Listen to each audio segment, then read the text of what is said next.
Hey there, ladies and gentlemen, Casual Crono here. In this character development video, we are going to cover Anabel, normal style, Stellar Awakened. Anabel is a tank. How do you know this? When you read the skill descriptions, if you see a character who can apply rage, and especially ones that do rage and counterattack, that just screams tank. There are a few situations where tanks can function as damage dealers as well, Alma AS being perhaps the best known one. But Anabel, when you look at her modifiers, you look at her skills, she's pretty much just pure tank. And she does it really well. As of December 2025, when I'm recording this, she is arguably the best tank in the game right now. And there's many reasons for that. So, let's look at Anabel's skills and abilities and everything. So, Anabel belongs to Miglant's Palace, is a sweet tooth, sword, mounted, shield, and water. Her skills. In order to apply rage, you have a choice. You can use either Holy Saber or Deliverance Sword. What are the differences?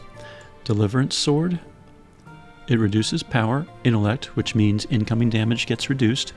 It applies rage for 5 turns, and it's a single enemy attack. So if there's like 3 enemies on the field, you need to be able to apply Deliverance Sword to each one to have rage affecting everything. So keep that in mind.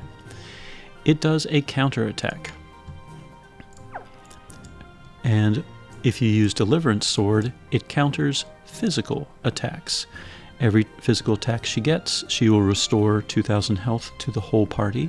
She will restore MP, again to the whole party. But it's only physical attacks.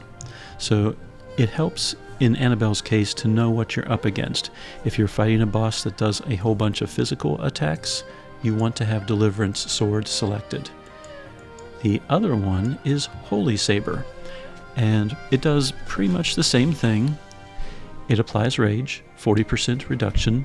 It counters magic attacks instead of physical ones, but it also is an all enemy slash attack. Deliverance is single enemy. So Deliverance Sword, if you're fighting 4 things, you have to attack 4 different targets to have rage on everything. Holy Saber, it attacks everything in one hit. So if you're fighting 4 things, you cast 1 Holy Saber, they're all enraged and trying to attack you. So in general, I tend to leave Holy Saber as the default skill. And I only use Deliverance Sword if I know I'm going up against a boss that has physical attacks only. So that said, what else does she have? So she's already reducing enemies' power and intellect. That's great. That reduces damage, right? Well, she also has Elemental Wall, which improves her type resist. It also gives her a hit point regeneration. She also has Guardian Soul, which improves physical resistance and improves her max health by 20%. Not only hers, but the entire party's. Same with Elemental Wall. Both affect the entire team. If you're dealing with knockbacks, she has the ability to prevent at least 1 knockback with Cyclone Wind immunity. If you're dealing with enemies that apply pain, confusion, stun, etc., you could equip Aqua Slash and give yourself 1 status immunity. So if it tries to confuse you and Aqua Slash goes first, you don't stay confused. So she has a lot of ways to counter enemies, prevent statuses, prevent knockbacks, improve physical resistance, improve type resistance, counterattacks that heal, restore MP, and severely reduce the amount of incoming damage. There's a lot to like here. And in fact, even with 4 skill slots, it's sometimes kind of hard for me to decide which ones to equip. We'll talk about her stellar skill later when we talk about the stellar portion. In general, I tend to have Holy Saber and then Guardian Soul and Elemental Wall up. They don't take much MP, And Holy Saber is a typeless attack. It's not like a fire attack or a water attack or anything. So enemies that have resistances or immunities to those types, things like Holy Saber and Deliverance, ignore it. They don't care. So the first three, Holy Saber, Guardian Soul, and Elemental Wall, are good general things that I use. Next is gearing. Anabel, thanks to some of her skills, in particular things like Guardian Soul, her max health can increase. In addition, she gets something called Holy Mark at the start of every turn. When Holy Mark is on her, she gains another 5,000 health. She reduces damage received by 50%, and she activates cover mode, which means if there's an attack that's aimed at the entire party, she will take all of it, and the rest of the party doesn't. And it does more. But wait, there's more. When Holy Mark is stacked, the HP effect amount increases. At the battle start, it restores all of her health. So if we test that out in a fight, let's just go with 4 dummies for right now. With conviction. She just restored 14,000 health. But wait, Casual, didn't she only have like 8,000 or 9,000 or something on the previous screen? Well, remember, it buffs her by 5,000 health. Okay.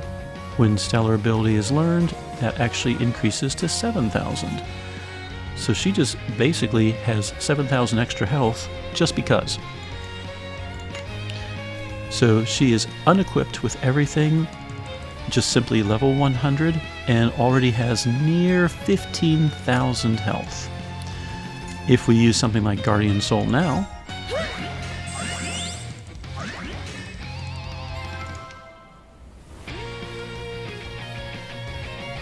and let's just go ahead and attack.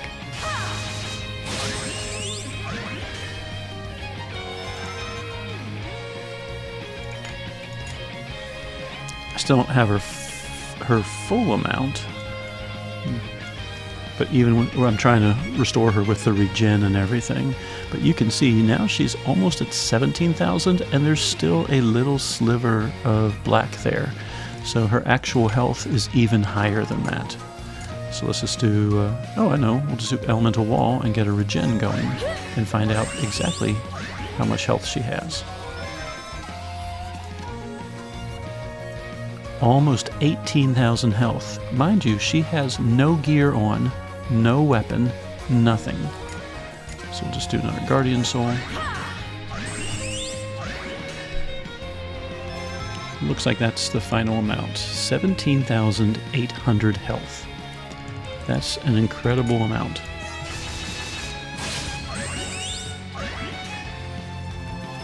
Let's go ahead and wrap this up and discuss how to gear her.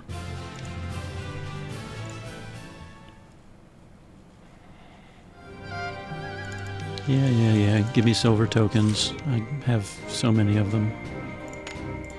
Alright. So yeah, her base health was 7,800, so almost 8,000 health. Now mind you, I do have the HP nodes activated, so if you don't have her Stellar Awakened, your actual health will be less. But even less, you saw how much more she gained. She ended up with almost 10,000 more health in that fight. And that is with no gear, no grasta, nothing. So that implies health is very important to Anabel. So how should we gear her? Well, for grasta, definitely go to the life grasta and pick out things that will improve her health. Towards later, in the game, I will use things like Power of Rebirth, which gives her an MP regen. I'll equip ore that give her either 300 HP, or where's the ones that say Light Shadow based on HP, because if you have more than 50 light points or more than 50 shadow points, the ore that are based on light or shadow points, you get more health, pretty much from point 51 higher. But for right now, If you're just starting out in the game, you finally get access to grasta, just simply things like MP Restore Sword, they still give things like 300 health. So look at your grasta, find anything at all that has 300 health. If you're not that far along in the game, some of the earliest grasta give 150 health. That is totally fine. Let's give her 3 of those. Oh, that's the attack section. Life section. There we go. 2 power of regens and life section this time. 1 HP restore. So now she's seen at 8,400 health. Badges.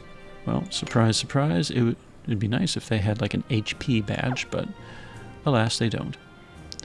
Anything that gives health, 300 HP, 500 HP, 200 HP, whatever you can find, whatever your best HP badge is, that's what you should go with. A little cheat way, if you're far enough along that you have access to Toto's Theater World, Toto's Theater World gives 2,000 HP badges at the sacrifice of something else. Sometimes it's MP, sometimes it's speed, things like that. So you can look through and run Toto's Theater World, and you could give her like an HP 2000 badge at the reduction of half of her speed, which she is the tank. You do want her to attack quickly. Fortunately for you, the developers have that covered. Deliverance Sword is preemptive. Holy Saber is preemptive. That means regardless of her speed, preemptive means you attack first. So if you need rage right away and you're like, well, I'm kind of worried that I just sliced my speed in half, not a problem. Holy Saber will still attack first even if her speed was 0. So we'll just leave that on there. We're already at 10,000 health. For weapons and armor, she's not doing damage. So things like the Elpis Sword with its overthrow and critical rate of 100%, not necessary. Give those to your damage dealers. Instead, you're looking for anything that might improve health. And there are some swords out there that improve your health, like Illusion Speed improves health. Offhand, I don't have them all memorized. If you don't have anything that provides health, then look for anything that might improve resistances. For example, Miyaki's sword improves your physical resistance a little bit. If you scroll down here, slash, blunt, and piercing resistances go up by 10% if you equip Miyaki's sword. And then armor, basically the same thing. The best armor, in my opinion, and everyone's opinions are different, anything that provides health. For example, the Elpis Bangle provides health. Other good choices, anything that provide resistances, like physical or type resistance, and then resistance to things like poison, stun, sleep, etc. If she's tanking and taking damage, you don't want her stunned all the time. So anything that improves endurance, spirit, stuff like that is good. And of course, there are some items that simply give more health. So whatever you have access to, a very good early on item is the Oriental Bracelet. You can get that from Present Guerrilla, another dungeon, and it provides both type and physical resistance. Not much, but it does provide some. So you will notice now, slash, blunt, and pierce, 20% resistance, and then all of the elements, except for none, have improved by 10%. So that would be basically a mid-game gearing scenario. Miyaki's sword, Oriental Bracelet, HP from speed halved from Toto's, and then some grasta, anything you can find with HP. So let's take a look at her now. She has 10,400 base health. Challenge the 4 dummies again. That holy mark will appear. And now she's at 17,004. That was about where she was at before. So let's Guardian Soul now. Try to heal her back up. Oh, there's 19,000. Let's get that Elemental Wall regen going. And look at that. Mid-game level gear and she's already breaking 20,000, almost 21. And that's without other party members who might be able to boost it even further, and of course without any shared grasta. All the sound body grasta, for example, could improve her health even more.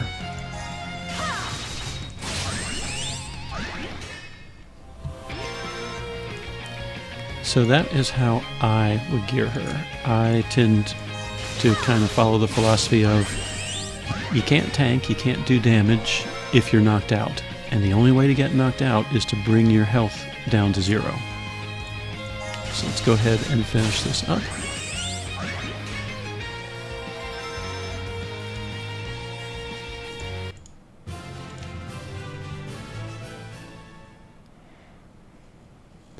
The other nice thing about Anabel,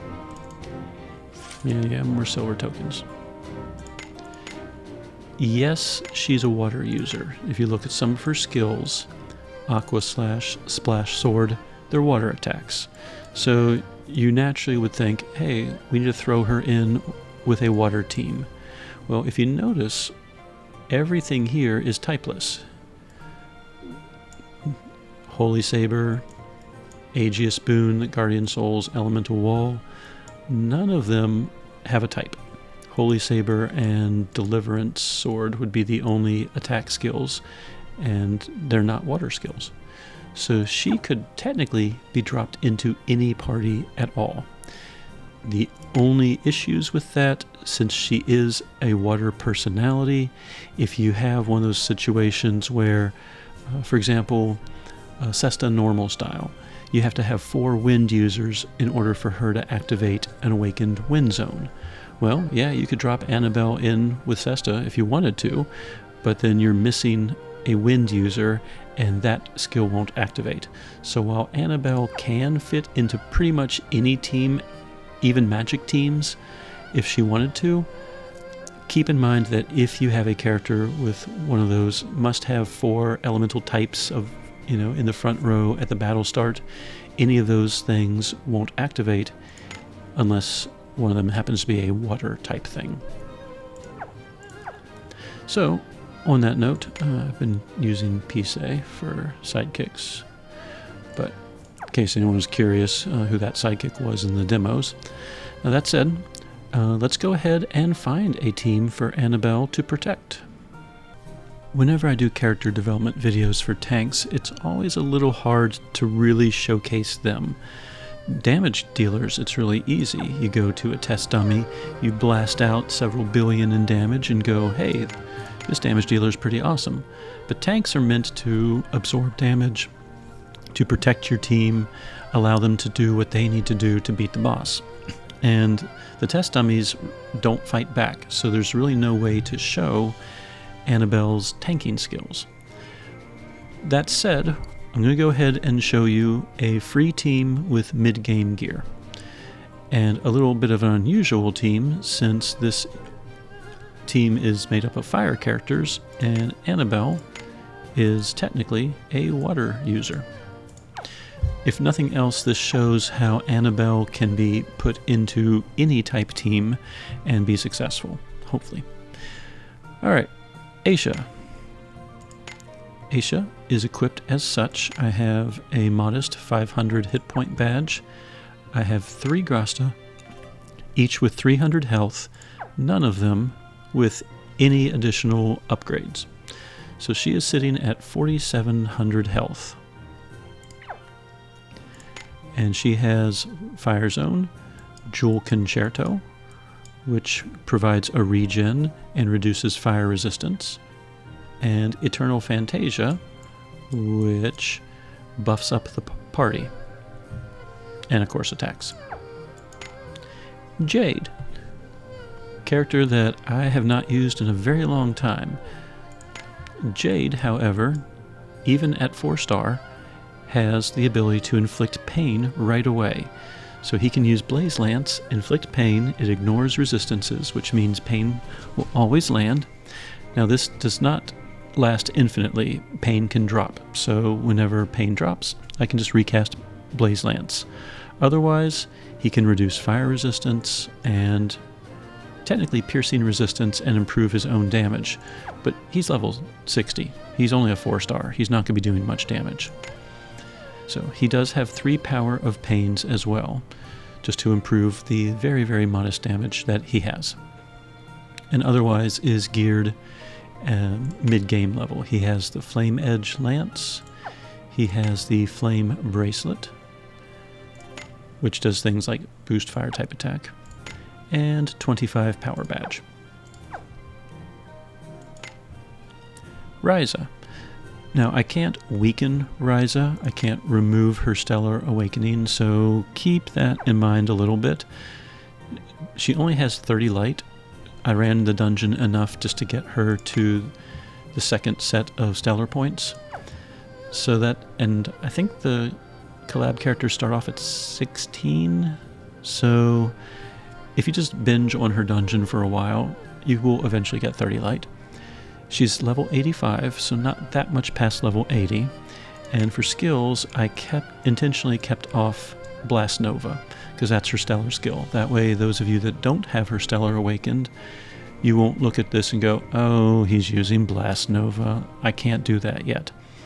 Well, aside from the extra 5 levels and a few extra points from the Stellar board, you should have these 3 skills. We have Eclipse Javelin, which hits 3 times. Once tactic levels reaches 20, then she can be the pain setter. And once it hits 40, she does increased magic damage. Ryza Smash, which improves her power and intellect and can stack. It restores MP. If it gets to 50 tactics levels, it changes into another skill, but I'm not even going to use that. And then Summoning Star, which hits 3 times and can inflict break or later improve her attack count. Basically, if she attacks 3 times, once I cast Summoning Star at tactics level 40, she will hit 4 times. Or add 1 to however many hits there are. So those are the 3 skills she will be using. She is also equipped modestly. Miyaki's Staff gives her a little bit of extra fire attack. Her own magic shell ring, which I made fairly early on. It's a small level, so it's all stats 10. She has a 25 int badge, and she also has 3 power of pains. Again, not upgraded grasta whatsoever. And then we have Anabel. She has Miyaki's sword, which provides a little bit of physical resistance, and when she attacks, she restores her own health. She has the Delice bracelet, which gives her a little bit of regen and MP regen. And I looked it up, because I always try to pick items that are accessible to people. That's what it was. It is created in the Acetul Inn kitchen with maxed mastery, so it must be an item from the Tales series. So I guess you have to max your mastery though in cooking, so play the cooking mini game to get that if you don't have it. Otherwise, just, whatever strongest item you have. From Toto's Theater World, she gets 2000 HP, but she is very slow. She will usually act last as a result, but it's 2000 HP. And then I gave her a power of MP regen that was awakened to allow her to have the MP regen. And then 2 grasta that have 300 health, and that's it. So again, I can't dumb her down. She's level 100, and her stellar board is fully awakened. So if you first get her, you might not have all of this, especially the light points. So to somewhat compensate, I don't have a 4th badge equipped. I don't have any special grasta equipped. And while I do have Aegis Boon equipped as a skill, for those people that don't have her Stellar Awakened, they would not have access to this. I just won't use it. I don't think I can technically remove it. So I could always equip something else instead, but Remember that when you're going into battle for real, pause for a second. Do you need Deliverance Sword, counter-attacking physical attacks, or do you need Holy Saber, which will counterattack magic attacks? So it might be good to look up the enemy that you're fighting and choose which one to use. Otherwise, they're pretty much identical. In fact, you could, if you have 4 slots open, you could have both equipped and then just use whichever one is the appropriate one. The only issue is during an AF burst, I tend to spam the first skill. So if I'm spamming the first skill, which right now is Holy Saber, and that means I would counterattack a magic attack. If the enemy is doing nothing but physical attacks, I've basically just spammed and activated the wrong counterattack during an AF burst. So, kind of keep that in mind. For back row support, of the 3 characters, Ryza is going to be the person that does the most damage. So I want to make her basically max out as much as possible. Always look at the personality traits. She's a forager, miner, staff, atelier, and fire. Well, in mid-game, when you have access to like Present Garrulia, another dungeon, you can run it over and over for things like the Power of Inferno staff. Once fully activated, it improves fire type attacks for all fire staff users. So equipping that on the back row character will buff not only Ryza's fire damage, but Aisha's as well. Other grasta that you're able to get in mid-game through like Astral Archives and I think just completing the chapters are the Enhance if max HPs. So as long as Ryza is at full health, her damage will go up by 30%, and Fine has 2 of those equipped, so they do calculate, and it's good to have more than 1 equipped if you do. And then if you're a newer player, you probably don't have a 4th grasta slot open, so I don't have anything equipped. But all 3 of those are accessible if you're in like the chapters 60s, 70s, 80s. I think that's about it. So I want to say one of those Enhance if max HP stabs, if I remember the wiki right, said you automatically get it for completing chapter 79. So sidekicks. We want a free sidekick. And while for a fire team, where is Kurobo? Kurobo would make a lot of sense. You don't get him until like the mid-90s. So for right now, I just picked Pisei, or Pishi. I don't know how that's pronounced. His aura is not going to be helpful, but if nothing else, it provides a modest regen and improves intellect by 10%, and it stacks 5 times.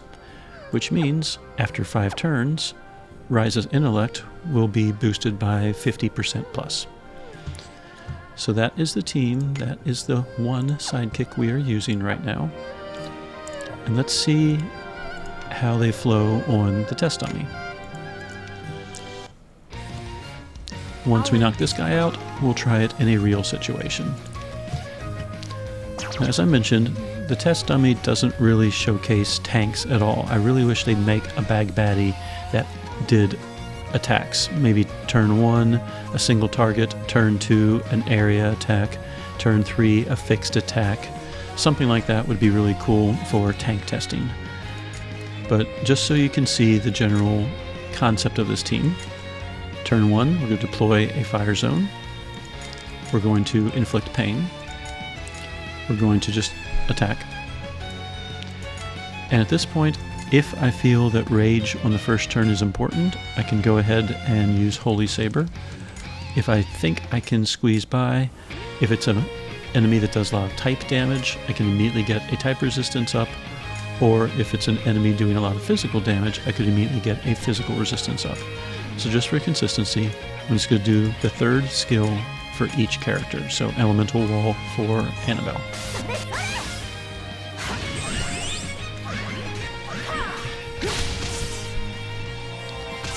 Aisha, at the end of the turn, restores MP based on how many fire attacks there were. So you can have a maximum of 4 fire attacks. so she could give up to 40 MP. So that is a way to keep MP going in this team. Turn 2, we'll just do Guardian Soul, Rise a Smash, Perforate, and Blaze Concerto.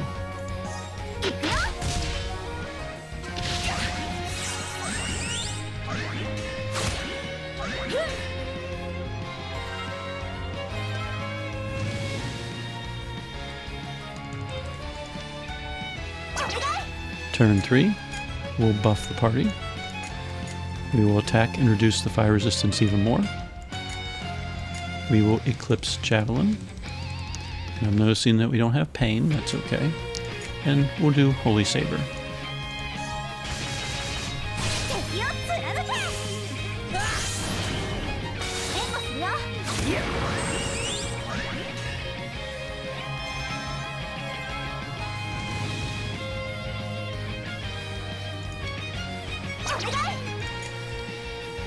Whenever tactics level is 20 or higher, Eclipse Javelin will inflict pain. But after that turn, the tactics level is 36, which means when I use Eclipse Javelin, she's going to inflict pain. So what we're going to do now, it's turn number 4. We're going to blow the AF gauge. And at this point we have some fire resistances going, we have pierce resistance going. We'll get a pain after her first attack for sure. So what we're going to do, we're just going to blow all ones. So Sunburst, Volcano, Eclipse, and Holy Saber over and over and over again. Now Holy Saber is not a fire attack, so it will not contribute to keeping the AF gauge going, but the other 3 characters will. So we're going to do all ones. Because I'm a casual player and I like making things simple.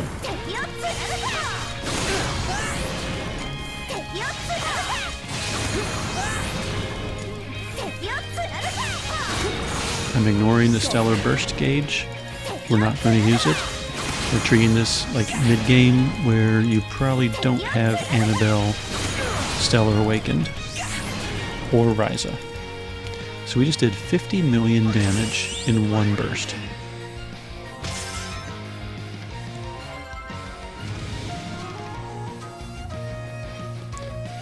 On the final turn, we kind of check everything.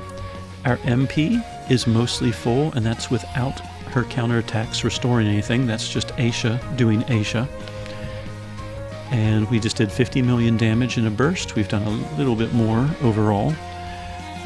So this team seems pretty functional. They are getting healed in multiple ways, and Anabel really hasn't shown off her tanking skills yet. But thanks to things like Guardian Soul that improves max HP, you can see the party's health. 2 characters are over 5,000. Anabel herself in mid-game gear is at 20,000 already. And a level 60 character is sitting at level 80-ish level health, upper 3,000s. So we're going to go ahead and wrap this up. And I'm liking the amount of damage we're doing, especially considering, I don't want to say how weak this team is, but let's be honest, it's not like an amazing fire team. But we just did 63 million damage with a level 60 character, 2 level 80-ish characters, and a tank. All of which that are free as well, minus the tank. So that's not too bad. So the question now is, can Anabel keep this party alive while they whittle away the health of a super boss? Let's go find out. To test out this team, we're going to fight the Insula Ventorum 20,000 BC, a tier 9 super boss according to the wiki. Top class enemy.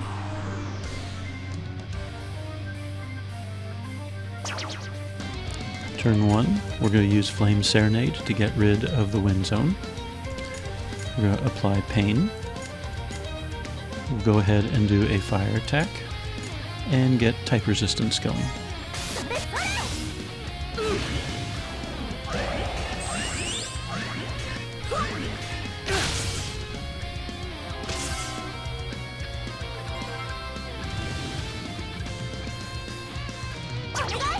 Turn 2. We'll basically do the 2s.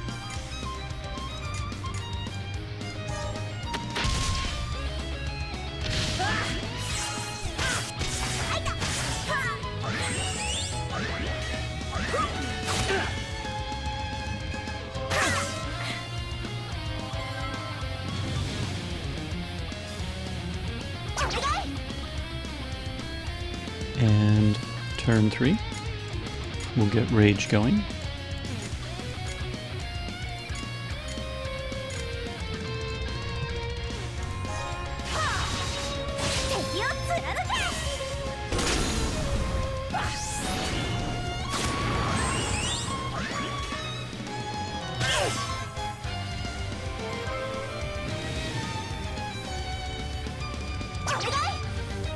Okay, we have almost a full AF gauge to work with.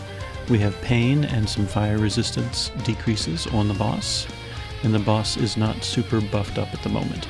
So now is a good time to go ahead and blow the AF gauge. We'll go ahead and just use 1 for everybody.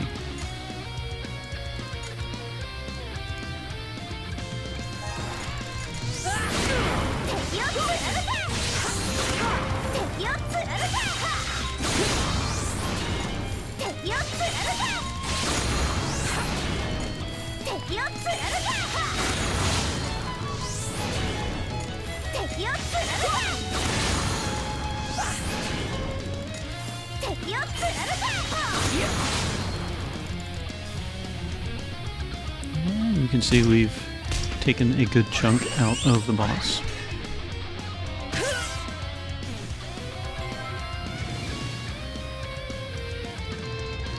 Alright, front line. We'll redo Pain. And we'll redo Blaze Concerto.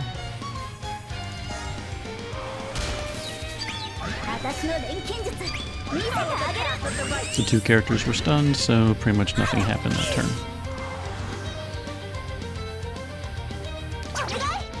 So the boss cleared its debuffs, so we need to put Rage back on. We'll go ahead and do Summoning Star, Blaze Lance, and redeploy the Fire Zone.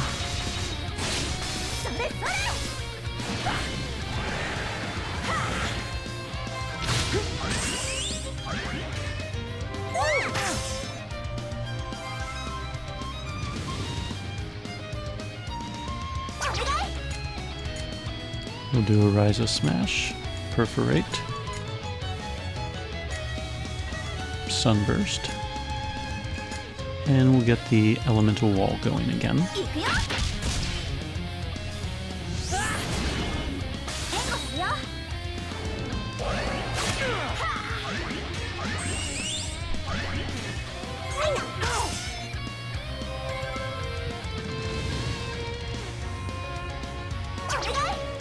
Rage is still on there, so we can do a Guardian Soul.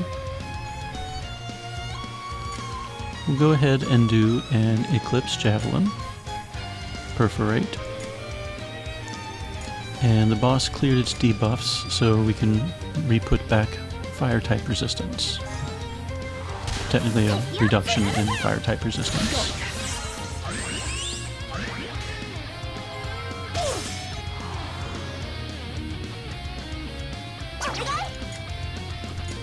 Holy Saber, Summoning Star. We'll go ahead and do Volcano Shoot.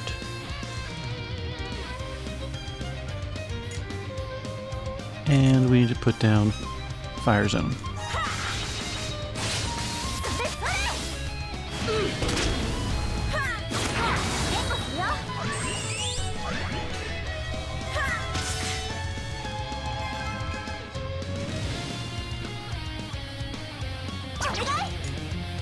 Holy Saber, Eclipse, Volcano Shoot, and Sunburst.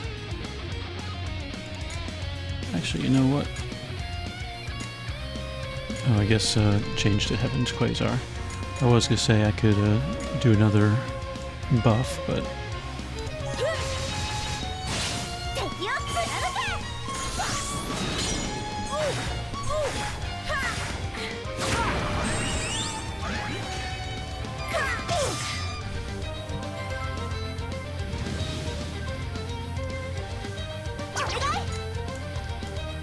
Eclipse, Holy Saber, Volcano Shoot,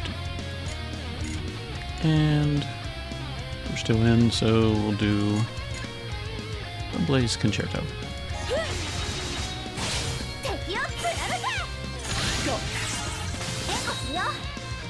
Okay, the boss hit its... oh, maybe not. Sure looks like it hit its 50% stopper. Either way, Flame Serenade. We'll do a Perforate. Actually, you know what? Why don't we go ahead and blow the AF gauge? We'll do a Flame Serenade, and then just spam all ones. So what you may have noticed, you know, we have a level 80, a level 60, and a level 85-ish character in the party right now. And Anabel is, when there's a magic attack because of Holy Saber, when the boss does a magic attack, she restores the team and restores their MP. Aisha has also been slowly keeping the MP up, so I'm not really having much in the way of MP issues right now. And aside from that, we're just whittling down the boss. Anabel is tanking a lot of the big hits and keeping the other three alive to slowly drain health. Alright, so we're going to do a burst. We're going to get Flame Serenade and then all ones. Whoops, we'll do that. Oh well, Jade attacked an extra time, but we don't care.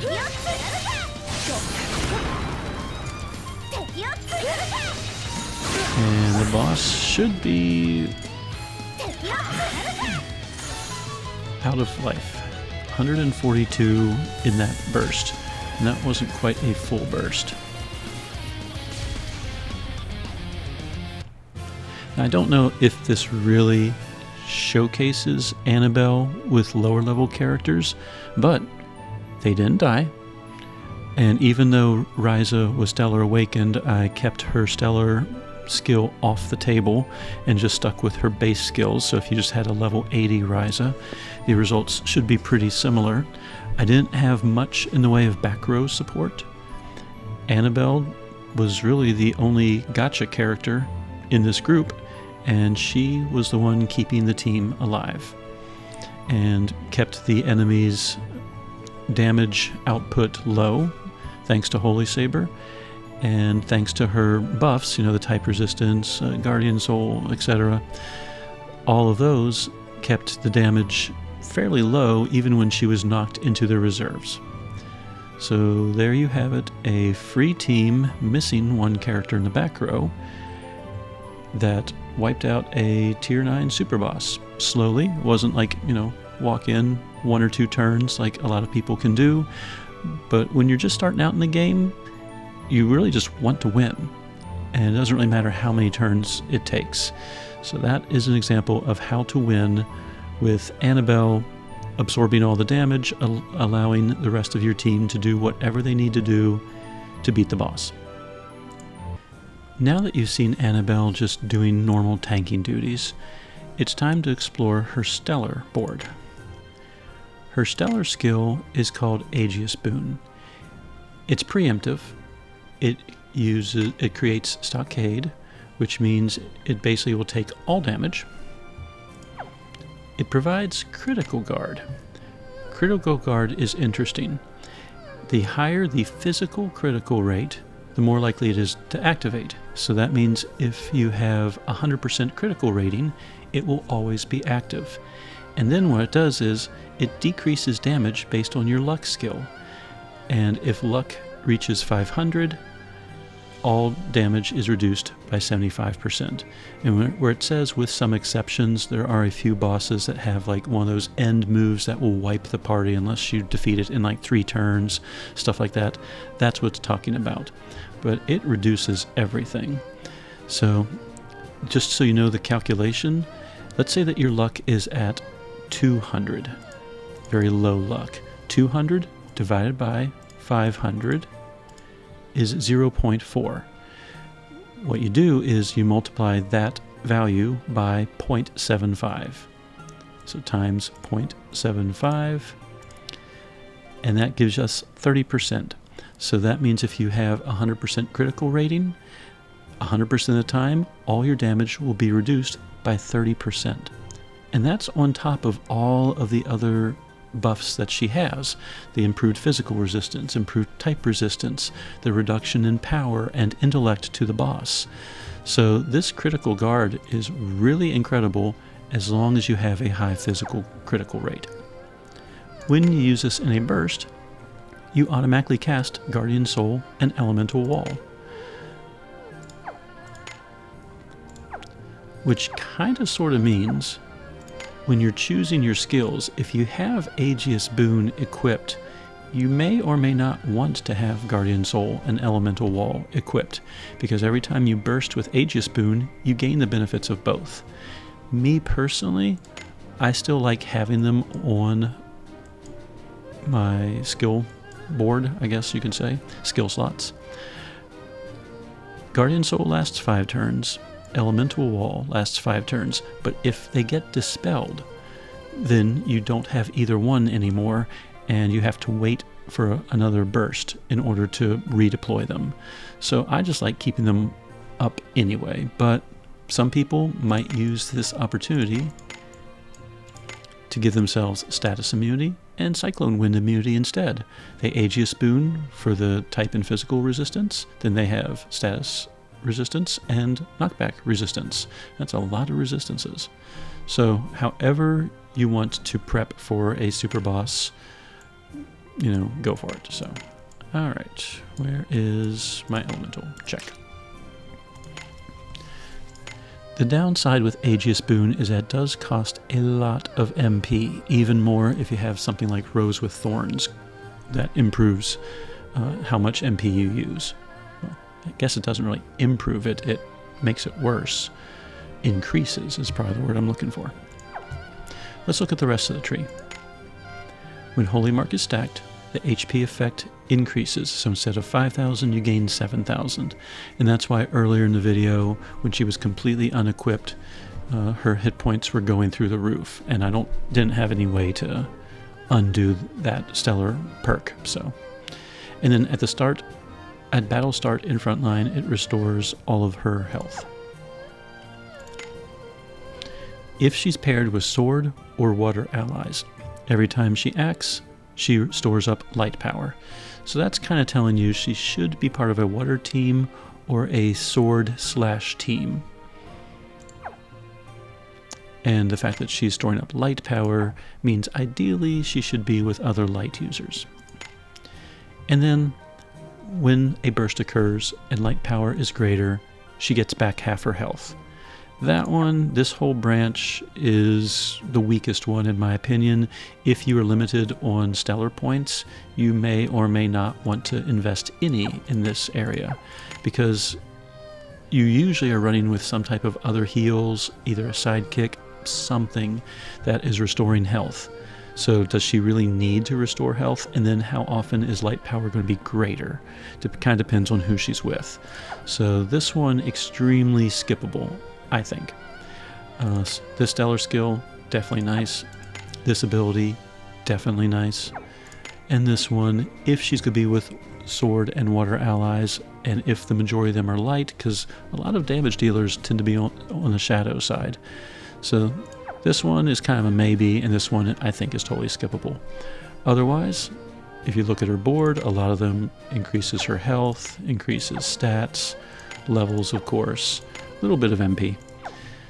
The usual. So that is her Stellar Awakened. If you have enough light points, Aegis Boon is definitely nice to have on your skill slots. It's good, especially if you know that the boss is about to unleash a really powerful attack. You can cast Aegis Boon. It is preemptive. It should go before the boss does. So, with that in mind, how do we gear her for endgame? There's 2 lines of thought. The first line, which is the one that I pretty much follow, I just try to give her as much health as possible. So the illusion speed, for example, particularly if you go to the Wandering Blacksmith, can provide, I think it's 1500 health. There are other weapons that provide health as well, so I would look into those. Things like the Elpis Bangle are great for improving health if you're up against something that is going to cause like poison or stun or whatever. There are other options. Endurance and Spirit is always nice as well, though I just naturally prefer health. HP badges, as many as possible and as much as possible. And then for grasta, health, of course, with ore that provides more health is usually my go-to. And then I usually try to have one grasta that provides a regen. The fact that Aegis Boon uses 200 or more MP indicates that I need a way to restore it. Unless you have some really good sidekicks or other ways, it is good to have kind of a backup, because yes, when she counterattacks, she does restore MP, but if you're fighting an enemy that does both physical and magical counterattacks, you can only have one up. So if I have like the physical counterattack up and the boss does a magic attack, I'm not getting any mana back. So I just like having an additional source for extra mana. Aside from that, the other grasta, as long as they provide health and are upgraded with health, great. And then special grasta, her own True Paladin Proof gives 900. If you don't have that yet, you could always equip her with a Fated Star Proof, which provides 300 health and an improvement in stats. You can actually see that if I wanted more power, for example, or spirit, that a Fated Star Proof would provide more of that. Of course, sacrifice some health. So that is how I tend to gear her. The only other situation, because I don't think she can really efficiently be geared for damage. Yes, she counterattacks. Yes, I could give her Power of Pains and stuff like that, but I just don't see the modifiers there giving her massive amounts of damage like Alma AS. The only other issue that comes up is with her stellar skill, Aegis Boon. Remember that it provides critical guard. Well, you need physical crit rate, and you want as much as possible. And her physical critical rate right now is 13%. So if I cast Aegis Boon right now in a battle, 13% chance that she will reduce damage. And her luck, of course, is pretty low as well. I did that calculation with 200 luck, and it reduces damage by 30%. So 208 would be just a little bit more than that. So that means if a boss is about to do a massive attack and I cast Aegis Boon, there's a 13% chance I reduce it by about 30%. That's not great. That's an 87% chance that it doesn't get reduced at all, and it kind of wastes the critical guard. So you could equip a weapon that has a 100% critical rate. Now, Elpis Sword should go to your damage dealer, but things like the Void Sword, for example, also have a critical rate of 100%. It improves type attack, which she pretty much has none of, so that part's worthless. But if you see yourself using Aegis Boon a lot, you might want to swap out your weapon and do a weapon that has a guaranteed physical crit of 100%.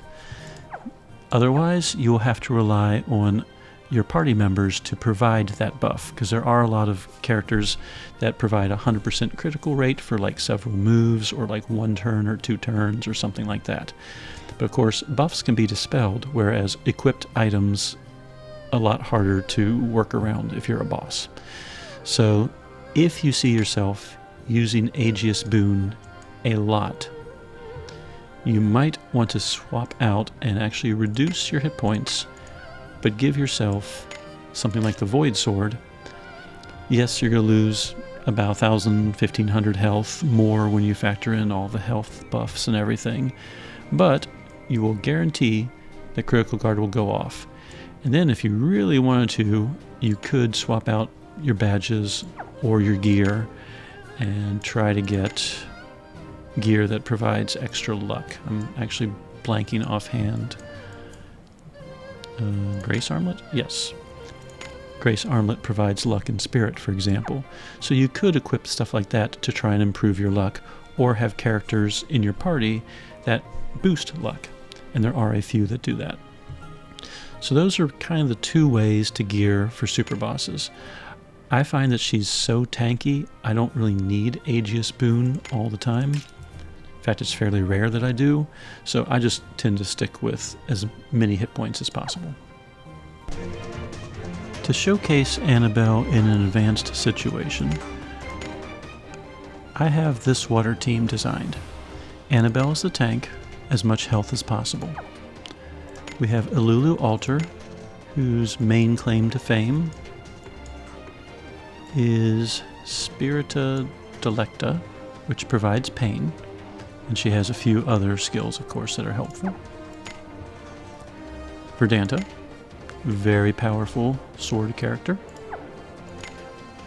Elseal, normal style, geared as such.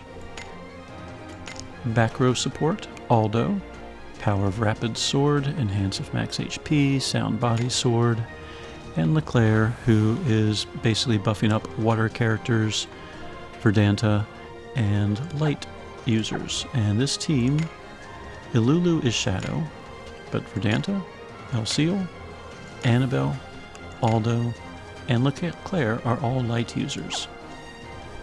Sidekicks, Tetra and Moke. Tetra for healing, and Tetra's Aura, which, by the way, Tetra's Aura improves max HP and improves physical and magical resistance.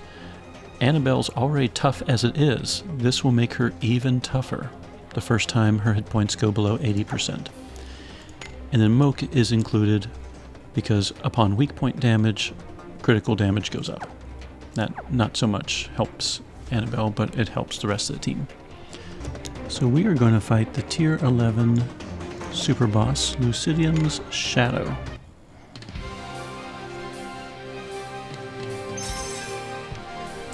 In order to showcase Anabel's tanking. So here on turn 1, we're going to deploy a water zone by casting Hagel Kuze. And otherwise, we're going to inflict pain. We're going to... We'll try working a General's Blaze. And we're definitely going to Holy Saber. But we'll probably Elemental Wall first to get a type resistance going. This boss does a mixture of physical and magical attacks, but it does eventually have a few adds in the fight, so Holy Saber will inflict rage all at once. So that's why I chose Holy Saber for this fight. So we're going to blow the AF gauge. 3, 4, 2, 4, and 3. And then all ones. So 3, 2, this is me mentally imagining where to click. 3, 2, 4, 3. So 3, 2, 4, 3. 3, 3, 2. Oh, I messed that up.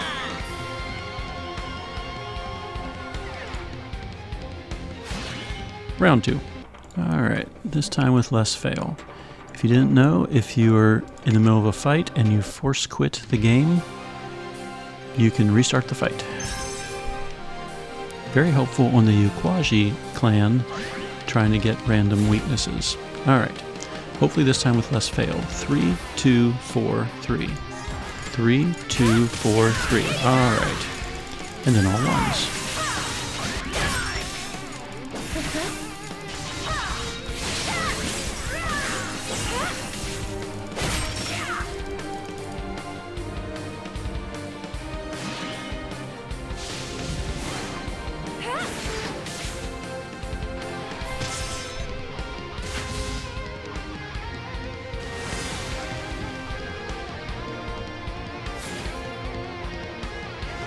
Alright, so Lucidium has this stacking thing, this 40 stack thing, and it provides immunity.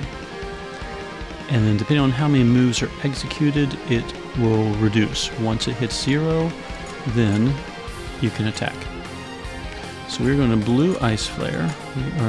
We did this, so we are going to Glace Misericord. We are going to improve type resistance. And we're going to go ahead and Purgatorium it. Anabel, tanking just fine. Rest in peace. There. Oopsie daisy.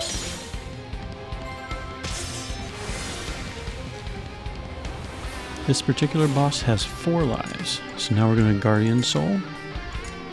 We are going to Mare Vexillum. We're going to go ahead and just blue Ice Flare again. And do we still have pain? Yes, we do. So we will go ahead and let's Purgatorium again. Why not?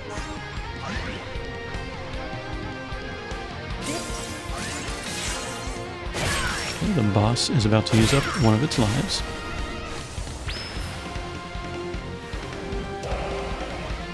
And now it has 2 wings. So there's 3 total enemies. The boss still has rage. The 2 wings do not.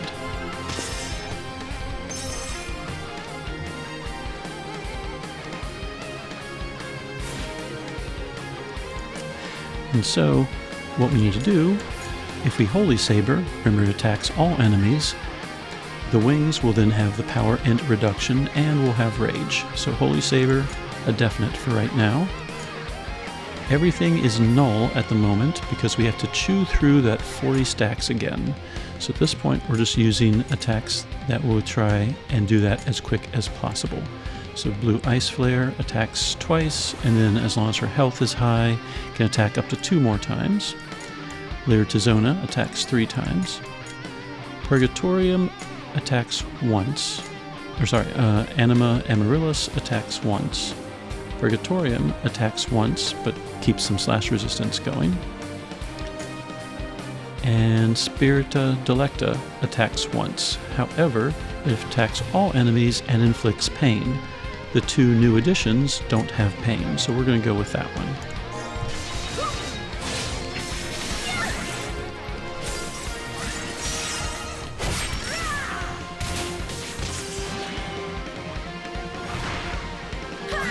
Anabel, taking all the damage, and as you saw, it was not much. She's keeping the party healthy and full of MP. Healthy in particular for Verdanta, because one of her attacks requires her health to be over 50%. Alright, we're going to do basically the same thing. Holy Saber, Lyra, Blue, and this time we'll just go ahead and do Purgatorium. And this should clear the remaining stacks off the main boss.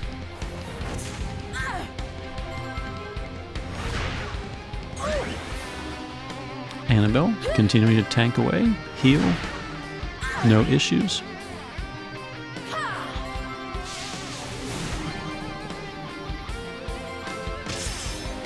Plasma field is deactivated, the boss is vulnerable.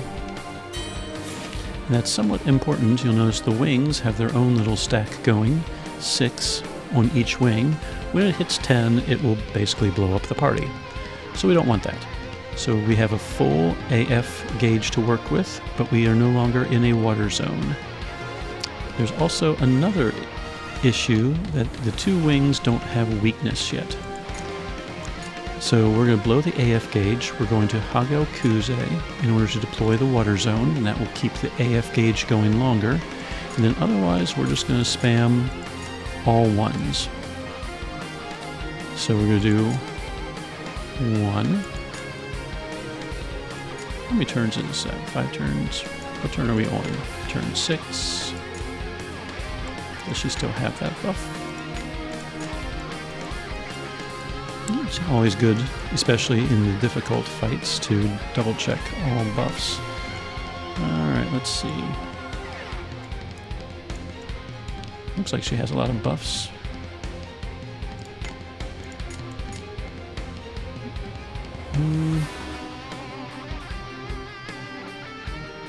We might work in a General's Blaze at some point, but not right away. Actually, yeah, why don't we do it right away?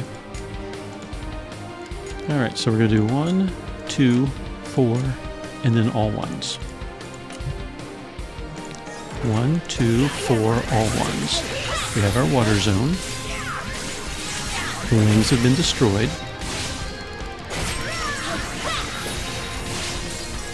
The enemy now has been defeated, so we're going to rebuff. And we're going to rebuff Anabel's stuff as well.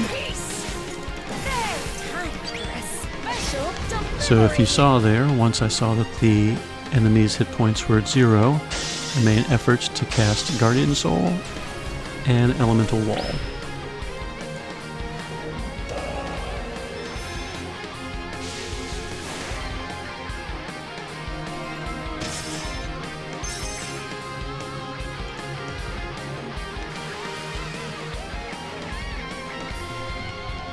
Alright, it destroys the zone. So we are going to redeploy it because we want to fill up this AF gauge as quick as possible. We are going to Blue Ice Flare. We are going to Purgatorium, keep that slash resistance going. And we will Holy Saber since we just rebuffed Guardian and Elemental Wall. There's our water zone.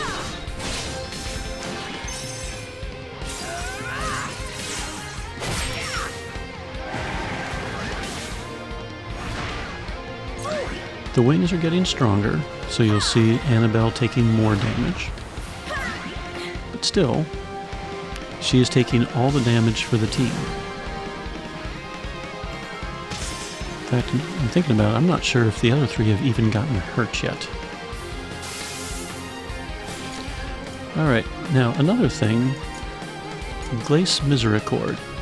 Now that we have 4 intels stacked, that's that orange circle, if we cast it, it will create a permanent weakness. So we're going to cast that, continue with Blue Ice Flare. Double check our pain, looks like the wings need pain since they regenerated, and we will continue to Holy Saber. So when Elseal goes, she will create a weakness in everything. And it's a permanent weakness too. That's that little magnifying glass looking icon there.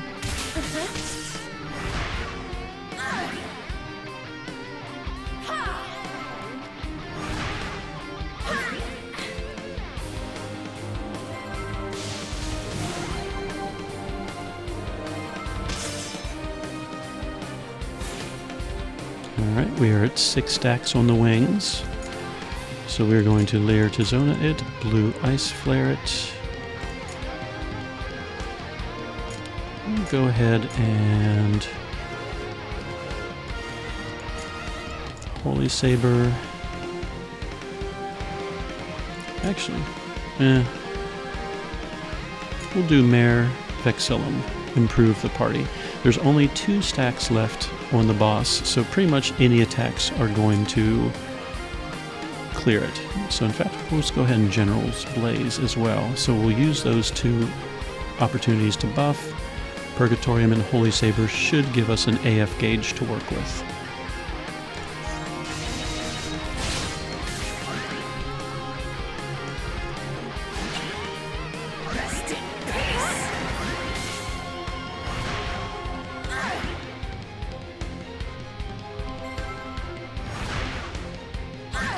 Okay. Anabel is taking more damage, but countering it just fine. We do have the AF gauge to work with. Plasma field deactivated, resistances have been reset. So now it is weak to everything. So we are going to blow the AF gauge because we're at 8 stacks on the wings. And we're going to make sure to work in a Hagel Kuze. So we're going to do 1, 1, 4, and 1. 1, 1, 4, and 1. And just spam. The wings have been defeated. The boss has been defeated, so now we'll take this opportunity to buff up.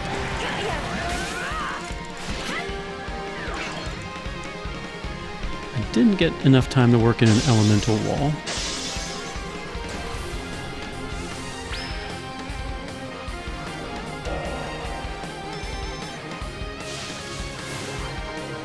So I know my type resistance will run out before too long.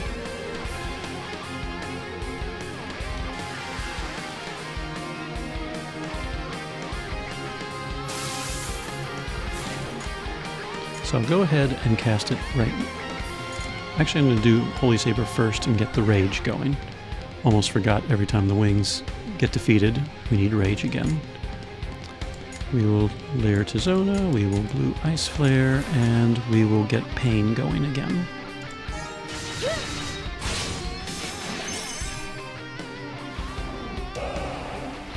Nails here.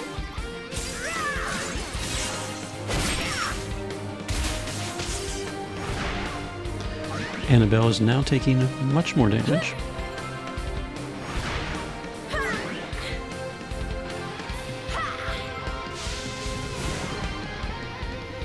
That's because the boss gets stronger naturally over time. Now the boss himself no longer has any life points. So we need to try and wrap this up quick. So we are going to try and chew through that as fast as possible. And simultaneously beefing up the AF gauge.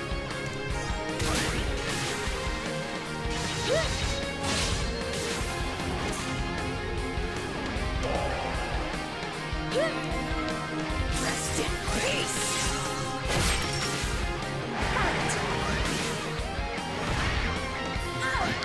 You'll notice that Anabel is taking significantly more damage. So you might think, oh, 30,000. She's got a lot of health. Look at that. She's down to 7,000. She only healed back 2,000 more. Now Tetra, on the other hand, healed back a lot, so great partner for her. Alright. The boss is now weak again, and we have an AF gauge to work with. The boss has 10 stacks of a barrier. There it is. It reduces damage by 90%. But hopefully during the AF burst we'll get enough hits in that we can chew through that. Technically Verdanta has Frost Blossoms, which barrier pierces as well. But we are going to blow that. First, we're going to blow Stellar. We'll go ahead and do Aegis Boom. And we could do Frost Blossom. Yeah, why not? Behold the pride of the snow bloom. Rest in peace. Alright. Anabel is now supremely buffed until the end of the turn.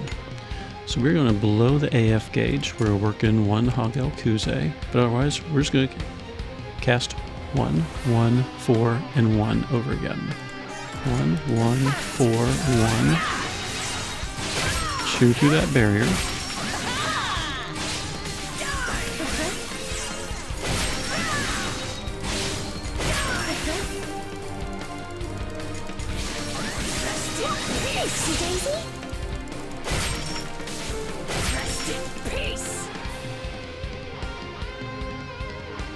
And there we go. Tier 11 Super Boss. You saw Anabel took the damage for the whole party the entire fight. And I didn't even have to use her Stellar skill, though if I didn't quite beat up the boss in that last AF burst, the stellar skill would have been very helpful. I have fought this guy before, and he did manage to actually defeat Anabel. But as you saw, at no point were the other three ever in danger of losing any health at all. And up until the very end, Anabel was taking the damage, and it was only like triple digits for most of it. It was only when the boss was supremely buffed that she really started to have any damage at all taken. But then, when she had over 30,000 health, you saw that she dropped to around, what was it, 7,000 before? So it really helps to have all that health, despite the fact that she can reduce so much damage very easily. But that is an example of Anabel with a water team against a very advanced boss. And Anabel tanked like a champ. Peak, as I think the youngins say. So there you have it, ladies and gentlemen. Anabel, normal style, Stellar Awakened. Tanks like a champ. Takes care of the rest of the party. No damage issues. Gear her for high health. And she should be able to survive almost anything. When you get her Stellar Awakened, her Aegis boon will allow her to also reduce health even further with critical guard. So make sure that you have someone capable of giving her a high physical critical rate or gearing her as such. And possibly even gearing for luck, depending on how often you think you might need that. If you have her, but she's not Stellar Awakened, the Royal No-Pow Emporium does sell 2 of her star charts. They don't appear here because I've already bought them. But you can get her 2/3 of the way Stellar Awakened for 800 No-Pow gems. If she was already 5-star before her update, then her Stellar board is probably at 1/3 awakened already. Otherwise, unless you draw a dupe of her at 5 stars, the only way to fully Stellar her awaken is to use 1 All Cosmos star chart along with her 2 bought star charts. But she is, in my opinion, well worth it.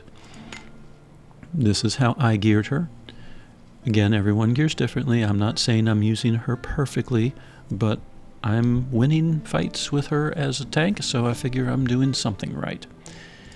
As far as party members, she can fit into pretty much any party since all of her attacks are null type. But if you pair her with water users, light users, then she can help fill up the stellar burst gauge a little bit quicker, things like that. So I hope this video gives you some idea of how good of a character she is. If you happen to randomly get her, she, at least for me, popped up as a 4-star a lot. I mean, you can see her light points.